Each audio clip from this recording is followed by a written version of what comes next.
Hi mga kaibigan, napapaisip ka ba kung ano bang maganda sa paggising ng maaga? Aminin natin, ang sarap matulog at mag-snooze ng alarm. Pero teka lang, may mga super gandang benefits ang pagiging early bird. Tara, alamin natin. Una, tahimik at payapang umaga. Kapag maaga kang nagising, mararamdaman mo ang katahimikan ng paligid.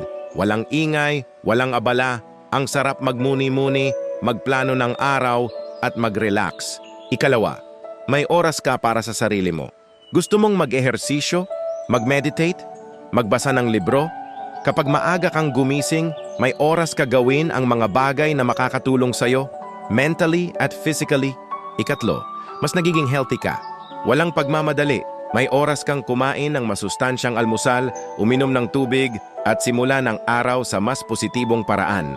Ikaapat, mas organized ang araw mo. Kapag hindi ka haggard sa umaga, mas malinaw ang pag-iisip mo. Nakakapagplano ka ng maayos at mas focused ka sa mga gagawin mo.